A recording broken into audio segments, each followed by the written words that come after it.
नमस्कार दोस्तों, स्वागत है आपका मेरे YouTube चैनल एक्सपर्ट थी सचिन पर। बहुत ही इंपॉर्टेंट वीडियो आज की, UPI limit in GST.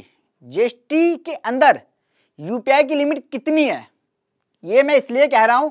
Tamil Nadu में एक पानी पूरी बेचने वाले को, जिसे हम गोलगप्पे भी कहते हैं दिल्ली में, जीएसटी का सम्मन गया है, नोटिस गया है। फाइनेंशियल ईयर 23-24 में 40,11,000, यानी कि वो यूपीआई लेता था, लोगों को गोलगप्पे खिलाता था। जीएसटी वालों ने उसे नोटिस भेजा है कि आप पे जीएसटी एप्लीकेबल है और आप पे जीएसटी क्यों ना रजिस्ट्रेशन कराया जाए, क्यों ना आप पे पेनल्टी, इंटरेस्ट, चार्ज सब लगाया जाए गोलगप्पे वाले को। और कितना फर्क है, 40 लाख की लिमिट होती है, 40,11,000 रुपए ही फालतू है यूपीआई की वजह से, रोजर पे और फोन पे।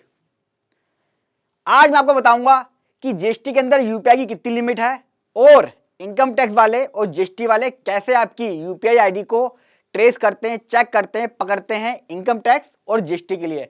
वीडियो को आखिर तक जरूर देखिएगा, बहुत इंपॉर्टेंट वीडियो है कि अगर मैं यूपीआई करता हूं, आज का डिजिटल जमाना है, हर कोई यूपीआई के लिए कहता है, मोदी जी भी कहते हैं यूपीआई करो, सुरक्षित रहो, लेकिन जीएसटी इनकम टैक्स वाले कैसे आपके पीछे पड़े हुए हैं उन यूपीआई को लेके, ये जानना बहुत जरूरी है। दोस्तों, दुनिया में यूट्यूब पर पहली वीडियो मेरे चैनल से गई थी, UPI limit in income tax act. 8 lakh से ज्यादा व्यूज हैं उसके, लोगों को बहुत फायदा हुआ था उससे, इसलिए कहता हूं इंडिया का इकलौता प्रैक्टिकल चैनल है। चलिए इस पे आता हूं मैं, जो मैं बात कर रहा हूं तमिलनाडु में पानी पूरी वाले को जो जीएसटी का नोटिस या कहूं मैं सम्मन गया है 17 दिसंबर 24 को, उस पर 18% जीएसटी डिमांड हो रही है। रूल क्या कहता है, कितनी यूपीआई ले सकता हूं, दे सकता हूं, और कैसे ट्रेस करते हैं जीएसटी वाले और इनकम टैक्स वाले।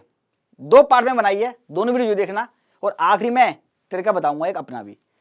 अब जब मैं बात करता हूं जीएसटी वालों के लिए, तो यूपीआई की बात नहीं हो रही है। जीएसटी वाले क्या देखते हैं, इनकम टैक्स वाले क्या देखते हैं, आपकी क्रेडिट साइड। हमेशा ध्यान रखना, क्रेडिट साइड। क्रेडिट का मतलब होता है जो पैसा आपके बैंक में आ रहा है, सिर्फ आ रहा है। सरकार कहती है जो आ रहा है उसके बारे में बताओ, कहां खर्च कर रहे हो, हमें मतलब नहीं है। अच्छा, एक चीज मुझे बताना, जो पानीपुरी वाले को आया है उसको जीएसटी नोटिस भेजा क्यों? बहुत ही कम अमाउंट था, 40,11,000 रुपए, सिर्फ 11,000 का फर्क पड़ गया था। मेरे को लगता है या तो उसने पैसे मांग ली जीएसटी वालों से गोलगप्पे खाने के बाद, या थोड़ा सा गोलगप्पे लगता है तीखे कर दिए होंगे। आपकी क्या राय है, किस वजह से आया होगा, कमेंट बॉक्स में जरूर बताइएगा। मजेदार किस्से होंगे, पढ़ने में बड़ा मजा आएगा प्लीज। मैं जब बात करता हूँ क्रेडिट साइड की, कितना पैसा आया, उसमें आपका आईएमपीएस सारा आता है। मैं बात गोलगप्पे की नहीं कर रहा हूँ। वो बेचारा भी सोच रहा होगा कि देश में बड़ा आगे बढ़ना भी गुनाह हो गया। थोड़ा सा आगे बढ़ा था, सिर्फ 40 लाख से 11,000 पहुंचा था, जीएसटी वाले आ गए, इनकम टैक्स वाले आ गए, वो बोलेगा यार मैं गरीब ही रहता हूँ, आगे बढ़ के क्या करूंगा, जब ऐसी हालत हो जाती है जरा सा आगे बढ़ने पे भी। जितनी भी यूपीआई ले रहे हो सारी वो क्रेडिट साइड, जितनी भी आरटीजीएस आ रही है वो भी, एनएफटी वो भी, कैश जो जमा कर रहे हो वो भी, कैश डिपॉजिट भी, कितने भी बैंक हो आपके, सबकी बात कर रहा हूँ ओवरऑल। अभी मैं जो लिमिट बताने वाला हूँ उसके लिए कह रहा हूँ कि कैलकुलेट कैसे करोगे। आपका सेविंग अकाउंट हो, आपका करंट अकाउंट हो, आपका ज्वाइंट अकाउंट हो। ज्वाइंट अकाउंट में आप अगर प्रीमिली हो, यानी कि फर्स्ट एप्लीकेंट आप हो, तो वो आपके में अकाउंट होगा।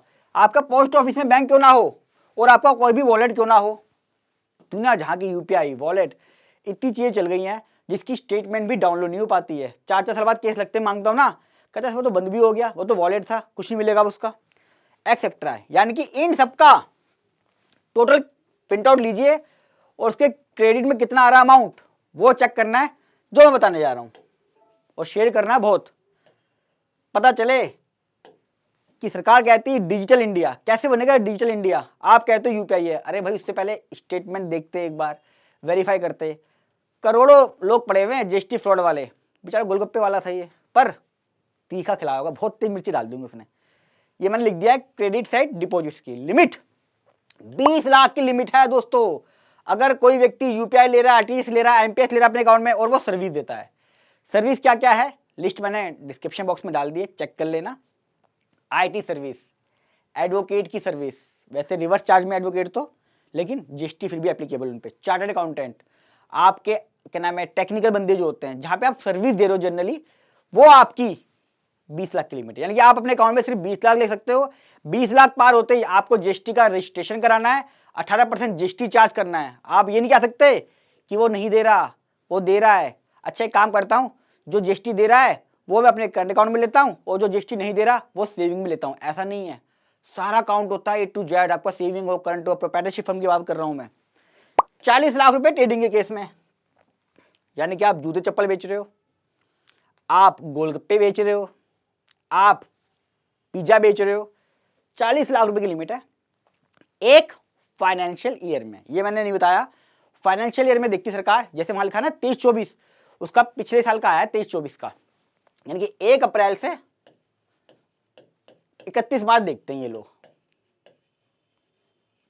इस बीच में आपकी बैंक स्टेटमेंट में क्रेडिट देखेंगे, IMPS, UPI, wallet, post, current account, saving, सबका टोटल। अगर इससे पार हो गया तो आप पे जीएसटी एप्लीकेबल हो गया।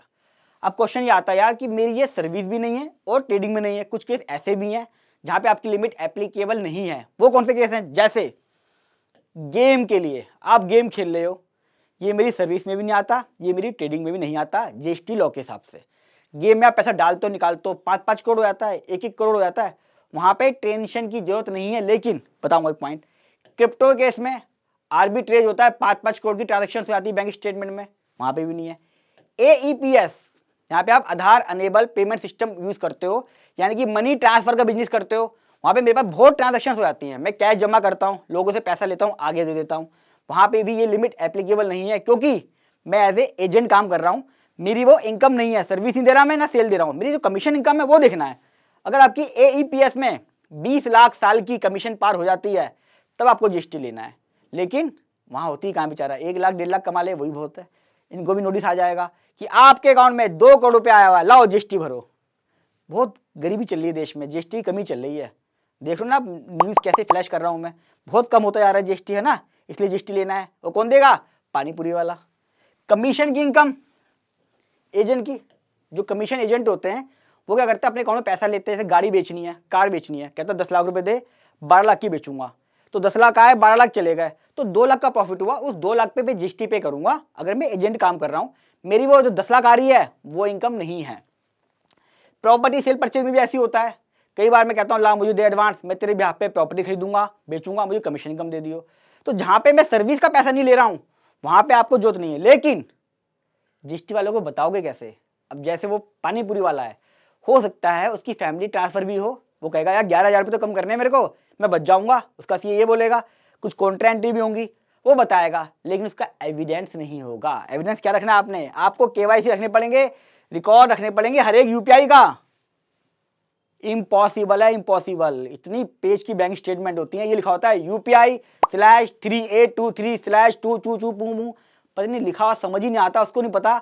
कल मैं यूपीआई करता हूँ ना, मैं पूछता हूँ बच्चों से यार यूपीआई किस चीज की करी थी, नाम भी नहीं आ रहा, किसी को कहता बच्चे कहते सर आपने वहाँ करवाई थी, वहाँ करवाई थी। मैं कहता हूँ हाँ यार, हमारी ये हालत है। आप किससे बात कर रहे हो? पानीपुरी वाला, वो पढ़ा लिखा नहीं है भाई, उसे क्या पता कि यूपीआई क्या होती है, उसने बेचारे ने रख दिया कि कैश कहाँ ले जाएगा। अब 40 लाख रुपए क्या बताऊं मैं, तो ये ध्यान रखना है। अब इंपॉर्टेंट पॉइंट, यानी कि लिमिट 20 लाख 40 लाख, इससे ऊपर जाओगे तो या तो पानीपुरी की तरह फंस जाओगे या कैश में लो, फिर चुपके चुपके चोरी चोरी। लिमिट जो मैंने बताई आपको जीएसटी की, उसमें कौन सी एंट्री काउंट नहीं होती ये भी समझ लीजिए। जो आपका बैंक टू बैंक ट्रांसफर होता है, या वॉलेट टू वॉलेट, या wallet to bank, bank to wallet. कई बार मैं अपने एक बैंक से वॉलेट में ट्रांसफर करता हूँ, वॉलेट से बैंक में, या बैंक टू बैंक में, वो काउंट नहीं होगा क्योंकि आपकी कॉन्ट्रा एंट्री है, वो 20 लाख की और 40 लाख की लिमिट में नहीं आएंगी। तो जो पानीपुरी वाला है वो ना बता देगा कि देखो जी किसी ने मुझे पैसे ट्रांसफर करे थे, फिर वो एंट्री रिवर्स हो गई, ये पैसा मेरे घर का है, ये मेरी वाइफ का है, ये उसका है, तो मेरी 40 लाख से कम हो गई। आपने एक बैंक से कैश विड्रॉल करा, दूसरे में जमा कर दिया, वो भी काउंट नहीं होगा क्योंकि वो आपकी कॉन्ट्रा एंट्री है, ये भी 20 लाख और 40 लाख की लिमिट में काउंट नहीं होगी। लोन लेते हो आप रिलेटिव से, फ्रेंड से, वो भी काउंट नहीं होगी लिमिट 20 लाख में 40 लाख में। या आपकी सर्विस नहीं है, या आप कोई सेल नहीं कर रहे, लेकिन कंफर्मेशन रख लीजिए कि वो लोन है। आईटीआर देख लीजिए आपने वो पैसा रिफंड करा है नहीं करा है। जब आप कहते हो ये लोन है तो आपने क्या रिफंड करा है, ये देख लीजिए। साथ में सेविंग का इंटरेस्ट भी काउंट नहीं होता। हो सकता है जो उसका बैंक के 40 लाख रुपए, उसमें 11-12 हज़ार 15 रुपए का सेविंग का इंटरेस्ट आया होगा पक्का, मेरा ऐसा मानना है। उन्होंने बैंक की टोटल क्रेडिट ले ली है, तो क्या बोलेगा, सर ये मेरा सेविंग का इंटरेस्ट है, मेरे जीएसटी माफ नहीं है, और इस बार प्लीज आना, आपको बढ़िया ऐसा पानी पूरी खिलाऊंगा बिना मिर्ची का। रोटेशन कर रहे हो आप क्रेडिट कार्ड से, बैंक में लोग बहुत करते हैं पैसा लेने के लिए, क्रेडिट कार्ड से स्वैप करा 2 ब्रोकर पे और अपने अकाउंट में पैसा ले लिया। ये भी आपका जो बैंक में पैसा आया है 20 लाख 40 लाख की लिमिट में काउंट नहीं होगा। कितनी इंपॉर्टेंट वीडियो ना, लाइक कर देना। इंपॉर्टेंट पॉइंट, बहुत सारी यूपीआई करते हो ना आप, अपना 8% यूपीआई का, टोटल यूपीआई का प्रॉफिट पे टैक्स जमा कर सकते हो आप।